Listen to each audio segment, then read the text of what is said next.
logged in. I think that's how that works. We got 2 viewers. What the fuck? What are you doing? Let me know what you guys are doing. I'm bored. How's your day going? Cheering Smoops. That's what they're doing. Okay.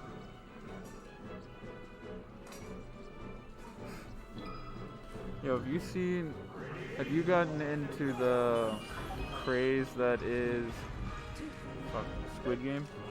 Dude, I'm confused about it. It's so good. I'm trying to figure. I don't know much about it. I know it's a Netflix exclusive. Is it a show or a movie? It's a show where like it's an hour long for episodes, basically. Okay, so like a bunch of mini movies, pretty much. Yeah.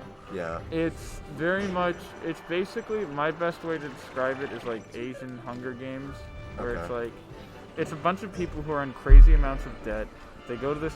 They get to play a game with. Real quick, is it live action or animated? Live action. Okay. You do have to use subtitles because they don't have them. They speak Korean. Mm-hmm. So like you need subtitles or else the voices don't match the people or what they're saying, so it doesn't make sense. Mm-hmm. Like I like subtitles for it because the voice actors are terrible.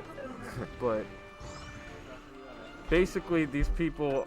I mean, the main character, he's in a lot of debt, just basically trying to get by, and then he meets this guy at a train station that's just like, play this game with me, and you can win $100 every time you win, or like $1,000 every time you win. Mm-hmm. And it's this Korean game where you have like origami squares where you throw it and try to flip the other person's over. Mm-hmm. And like basically he loses and goes, I don't actually have $1,000. And the guy goes, well, you can pay in another way, and he just slaps him.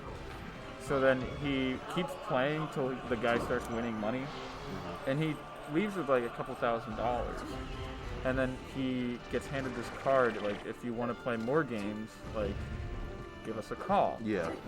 And he does it, and basically they get gassed and wake up in a facility where they have to sign a contract to play these games, where it's like, there's rules and it's like consent but not really, you know what I mean, one of those things. Yeah.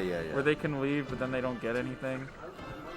And they play... It's like malicious. Yeah, they play like little child games. Like, for example, the first one's like red light, green light, where... Are you cool with a little bit of spoilers? Like, it doesn't spoil much other than the game they play. Yeah, just go ahead.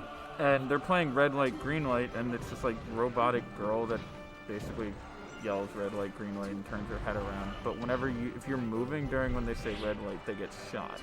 Ah. Like, it's one of those where they play dumb kids games, but like if you lose, you die. So it's like sort of like a psychological horror type game show. Yeah, and they introduce fiction. Characters really well and have different interweaving stories. Like, more than just that. Like, around that premise, there's like a bunch of different views you get of like the whole facility running it and all this shit. And it's like, I watched it all in like 2 days. How many episodes are there? It's like 9. Yeah, I'm just confused about how it got so popular, because, like... I don't know.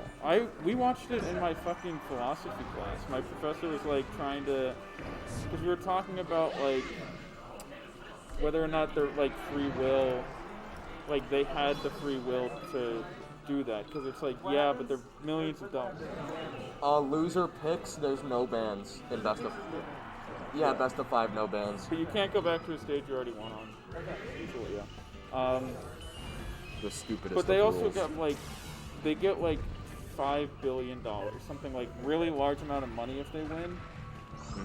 And it's one of those. It's where they're in such debt that if they go back to their lives, it's just not like they're getting chased by loan sharks, so they don't really have a choice to be there or not. But So it's just like, I have nothing to lose. I'm either gonna die or make a shit ton of money. Let's go. Yeah, and that's kind of why like the characters like it makes like that sounds cool. Set it up really well so every character has motives that are understandable. You get it, and like the biggest complaint is that there's like the rich bad guys are just like Southern Americans, like Southern like USA people, where they're like Southern accents, fat and annoying and stupid, and like people are getting mad about that, but it's like, yeah, that's fair. I've been like sort of a little bit craving something to watch. Dude, it's so good. Like, I would say just watch the first episode and you'll find out whether you want to watch it or not. If you got like an hour to burn. I still have to finish the last season of Better Call Saul. Dude, I got to season 4 or 3 on Breaking Bad and just stopped. You got to season 3 and The stopped? fucking car wash. They talk about it so much that, like, nothing happens. Hank is sad because he's surgery and then, or because he got shot and then is like, I hate Dude, you wasn't all. that scene so good though? The parking lot. Oh, that was so, like, that was, yeah. That was, dude. That was a good scene. I like that a lot. But, like, it's such a, like, they just, like, for 4 episodes in a row are talking about the fucking car wash and arguing about it, doing nothing. And that's kind of where I hit my point of just, like, I don't care. Yeah. And Breaking Bad seems to be very hit or miss for a lot of people. And the common complaint is always it's slow. And it has good payoff for the slow though. Yeah, that's where I'm at. I think everything, like, it's all really good development, story arcing. That's a verb now. I made it up. That is a word, story arc is a noun, but I just made it a verb. Fuck you. Yeah. I mean, like, it pays off well. I watched it during the start of COVID, like the quarantine. Like, that's just kind of what I did at night. I would smoke and watch, like, Breaking Bad. Yeah. And then I just kind of hit a point where, like, I just kind of stopped caring about it. And I fucking hate Skylar so much that I can't. Yeah. She's so Fuck Skylar. annoying, dude. Like, oh. Yeah. Like, Nobody likes Skylar. It's a level of, like, I understand why she, like, They did such a good job of making such a hateable character. Yeah. Like, they almost succeeded, like, too well. Like, they need to dial it back a bit. Like, this incites, like, genuine anger in me. I'm trying to think of other characters like that, where, like, they would probably get genuine, like, hate for... who was the Asian girl in Star Wars? Like, the new Star Wars? Shit, you know what is her I name? mean? Rey? No. Rey's the Jedi girl. Who? No, I don't know. Who is I'm not necessarily Star Wars out of my mind. Well, but, like, basically she was just a horrible character, horribly written, made no sense, but she just got, like, straight up hate for just being the character. Like, the actor gets hate for the character. Yeah, Skylar's actress got, like, a lot of, like, hate mail and shit.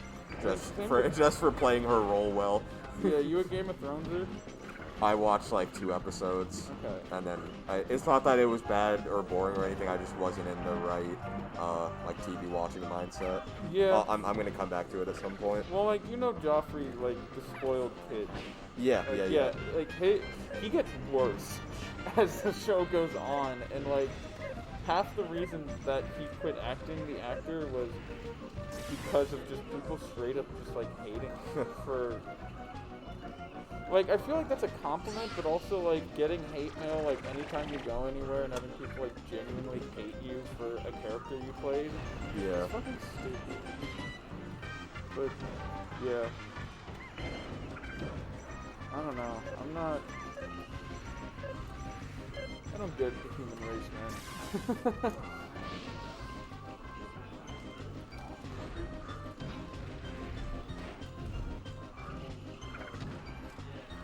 I like the midget. What is he? Oh, yeah, Tyrion. He's a cool character, but they start writing him dumber and dumber. It's just, like, his character, like, is the point that... When you say... Okay, wait. When you say they start writing him dumber, are you talking about season 7 and 8? Or does it start happening before even that? Like... Because I've heard season 7 and 8 are just dog shit. They are, but even before that, like, it's... He was one of the characters that was written so well whenever it was George R.R. Martin writing the show still. Like, he knew his characters, he knew what they did and all this shit, but, like, whenever the other people took over, like,